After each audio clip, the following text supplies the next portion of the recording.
3월 4일 새벽 말씀 묵상 기도회 시작하겠습니다.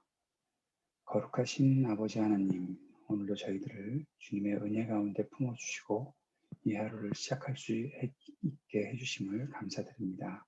오늘 우리의 모든 생각과 마음을 주님께로 더 가까이 나가게 하시고 또 주의 말씀 붙잡고 살아가는 이 하루가 될 수 있도록 인도하여 주옵소서. 예수님 이름으로 기도드립니다. 아멘. 447장 찬송 함께 드리겠습니다.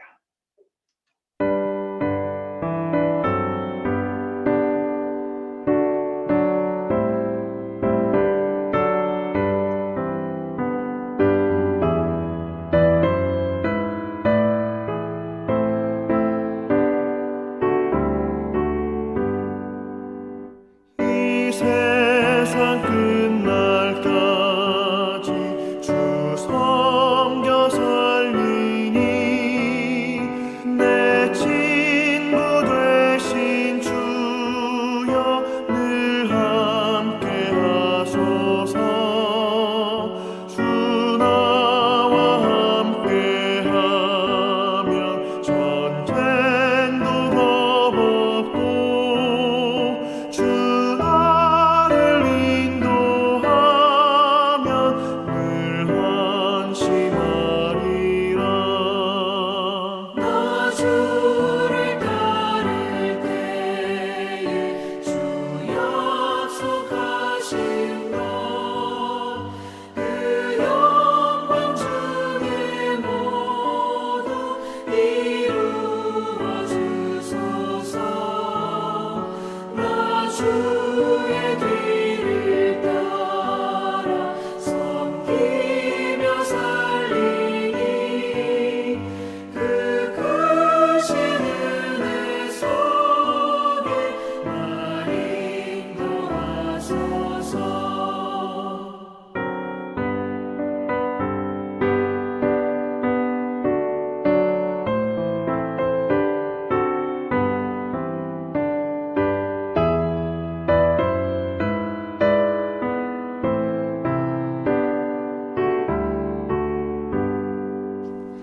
이 세상 온갖 시험 내 마음을 흔들고 저악한 원수들이 압박해 있으나 주 나를 돌보시사 내 방패 되시고 내 옆에 계신 것을 늘 알게 하소서.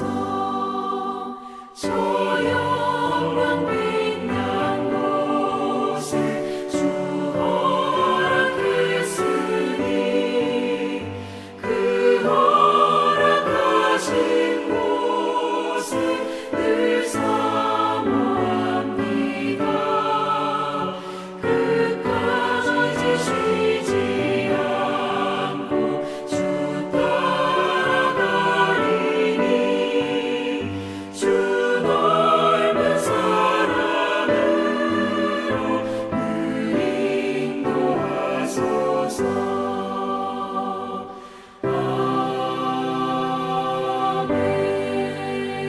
아멘. 오늘 함께 묵상할 말씀은 누가복음 19장 11절에서 27절까지 말씀입니다. 그들이 이 말씀을 듣고 있을 때 예수께서 덧붙여서 비유를 하나 말씀하셨다. 이 비유를 드신 것은 예수께서 예루살렘에 가까이 이르신 데다가 사람들이 하나님의 나라가 당장에 나타날 줄로 생각하고 있었기 때문이다. 그래서 예수께서 말씀하셨다. 귀족 출신의 어떤 사람이 왕위를 받아가지고 돌아오려고 먼 나라로 길을 떠날 때 자기 종 10사람을 불러다가 10문화를 주고서는 내가 올 때까지 이것으로 장사를 하여라 하고 말하였다. 그런데 그의 시민들은 그를 미워하므로 그 나라로 사절을 뒤따라 보내서 우리는 이 사람이 우리의 왕이 되는 것을 원하지 않습니다 하고 말하게 하였다. 그러나 그 귀족은 왕위를 받아가지고 돌아와서 은화를 맡긴 종들을 불러오게 하여 각각 얼마나 벌었는지를 알아보고자 하였다. 첫째 종이 와서 말하였다. 주인님, 나는 주인의 한 문화로 10문화를 벌었습니다. 주인이 그에게 말하였다. 착한 종아 잘했다. 내가 아주 작은 일에 신실하였으니 10고을을 다스리는 권세를 차지하여라. 둘째 종이 와서 말하였다. 주인님, 나는 주인의 한 문화로 5문화를 벌었습니다. 주인이 이 종에게도 말하였다.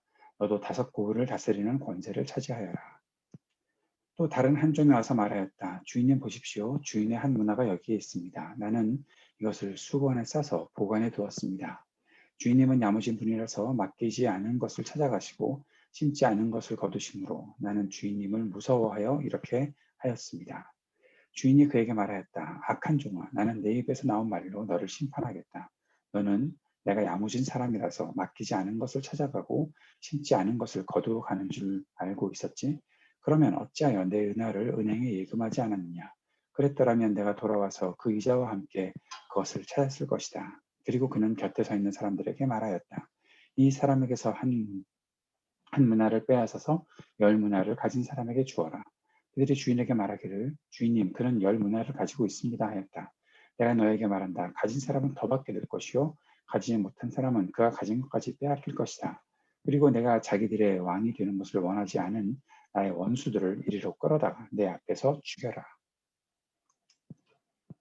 10문화의 비유에 대한 말씀을 함께 우리가 읽고 묵상하게 되었습니다. 10문화의 비유를 말하면 우리는 이미 알고 있는 마태복음에 있었던 달란트 비유와 이 비유가 똑같다라고 생각하게 됩니다. 그 마음을 가지고 그 생각을 가지고 이 본문을 읽게 되는데 사실상 이 본문에는 아주 다른 부분이 나타나 있는 것을 알 수가 있습니다. 먼저 예수님께서 이 비유를 드신 이유가 있다는 것을 우리가 볼 수 있죠. 이 비유는 왜 주셨는가 하면 예루살렘에 가까이 이르셨다. 예수님께서 예루살렘에 가까이 이르신 사실이 먼저 나타나 있고 그 속에서 사람들이 하나님의 나라가 당장에 나타날 줄로 생각하고 있었기 때문에 사람들이 원하는 하나님 나라가 어떤 것인지를 예수님께서 아셨기 때문에 이 본문 말씀을 예로 드셔서 말씀하고 있는 것이다. 비유로 말씀하신 것이다 라는 사실을 볼 수 있는 것이죠. 마태복음 25장에 있었던 달란트 비유는 예수님께서 하늘나라는 이런 사정과 같다라고 하면서 하나님 나라에 대해서 가르쳐 주신 것이지만 지금 이 본문 말씀은 사람들이 하나님 나라가 당장에 나타날 줄로 생각하고 있었기 때문에 예수님께서 또 예루살렘에 가까이 이르셔서 곧 죽임을 당하실 것이기 때문에 하신 말씀이다라는 사실을 우리가 분명히 기억하고 이 비유의 말씀을 알 수 있어야 합니다. 또 한 가지 14절 말씀에 보면 이 왕위를 받아오려는 사람을 사람들이 미워했다. 이것은 마태복음 25장에는 전혀 없는 정보이지요. 사람들이 미워해서 시민들이 미워해서 이 사람이 우리의 왕이 되는 것을 원하지 않습니다라고 그렇게 말했다라는 것이죠. 그럼 이 사람이 누구였을까요? 귀족 출신의 어떤 사람이 왕위를 받아가지고 돌아오려고 먼 나라로 떠났다.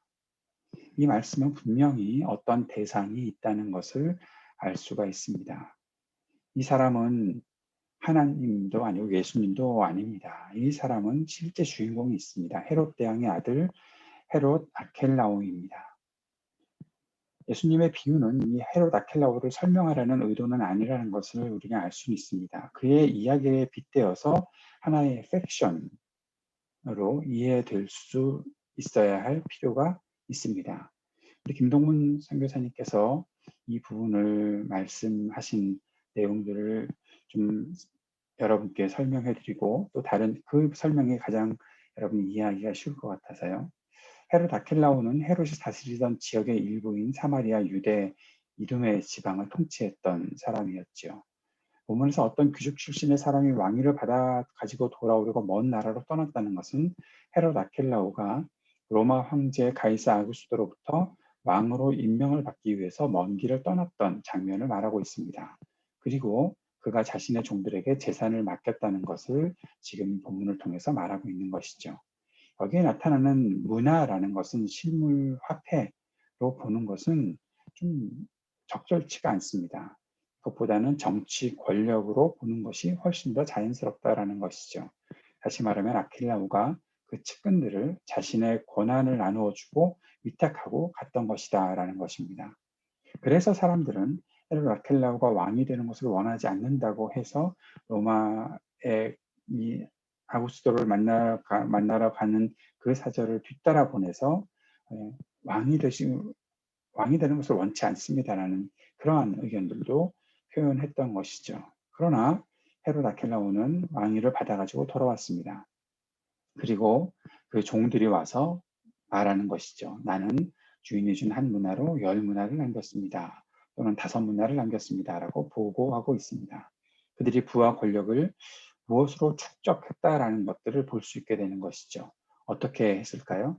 그들은 과한 세금, 고리대금 등으로 자신들의 재산이나 권한들을 부풀리고 또 자신들이 사람들을 억압함으로 이렇게 권력을 더 많이 통치하는 그런 나라들을 더 많이 하게 되었다라는 사실들을 우리가 알 수 있는 부분입니다.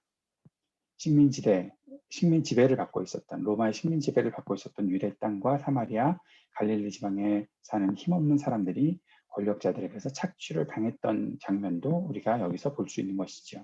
많은 것을 남긴 이들은 온갖 방법을 동원해서 착취를 했습니다. 그런데 여기에 하나도 이윤을 남기지 않은 사람이 있었던 것이죠. 그는 다른 사람들과는 다르게 살았다는 것으로 볼 수가 있는 것입니다. 그는 사람들을 착취하지 않았던 것이죠. 더 많은 것들을 남기지 않기로 작정했던 것을 볼 수가 있습니다. 그런데 이 주인은 어떻게 평가하나 하면 그 사람도 악한 사람이다. 자신의 뜻에 맞지 않는 사람은 악한 사람이다라고 평가하고 있는 것입니다. 여기서 이 주인은 결코 하나님도 아니고 예수님도 아닙니다. 그는 악한 권력을 가진 사람입니다. 그의 뜻에 맞는 사람이 착한 사람이고 그의 뜻에 저항하는 사람은 악한 사람으로 보는 것입니다. 결국 그는 그를 미워하고 그가 왕이 되는 것을 원하지 않는 사람들, 내가 왕이 되는 것을 원하지 않는 나의 이 원수들을 이리로 끌어다가 내 앞에서 죽여라 라고 그렇게 말하고 있는 것이죠. 마태복음에서의 달란트 비유와는 전혀 다른 이야기가 여기 나타나 있는 것입니다. 그렇다면 예수님께서 왜 이 10문화의 비유를 하셨을까요?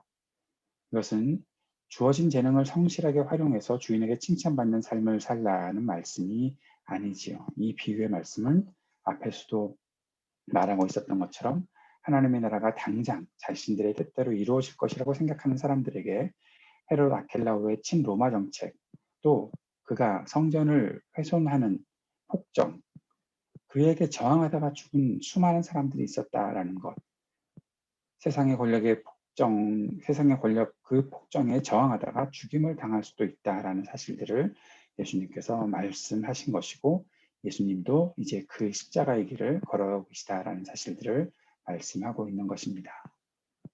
세상의 권력들은 악하고 또 굉장히 큰 힘을 가지고 사람들을 괴롭힐 것입니다. 그때 우리가 어떤 마음을 가지고 살아야 하는지 우리가 생각할 수 있어야 되겠고 또 더 깊이 생각할 것은 그리스도께서 이러한 길을 가셨다라는 것입니다. 우리의 마음속에 주님께서 어떤 마음을 주시는지 오늘 이 아침에도 한번 주님을 바라보고 우리가 견뎌내야 하고 저항해야 되는 것들은 과연 무엇인지 어떻게 우리의 믿음 생활을 지켜나갈 것인지 진지하게 주님 앞에서 기도하며 고민해 볼 수 있는 그리고 주님 앞에서 내 삶이 온전해질 수 있게 도와주십시오. 기도하는 이 아침이 되었으면 좋겠습니다. 오늘도 이 땅을 위해 함께 중보하고 기도합시다. 인내와 지혜를 우리들에게 허락하여 주옵소서. 또 우리 청년들, 또 전윤수 형제, 지혜와 회복을 허락하여 주옵소서. 함께 기도해 주시기 바랍니다. 그들의 가정과 우리 자녀들을 주님께서 지켜주시도록 위해서 기도해 주시고 IT를 위해서도 함께 기도하시고 또 우리 교회와 이 땅 미국과 한국을 위해 함께 기도하는 시간 갖도록 하겠습니다. 같이 기도하겠습니다.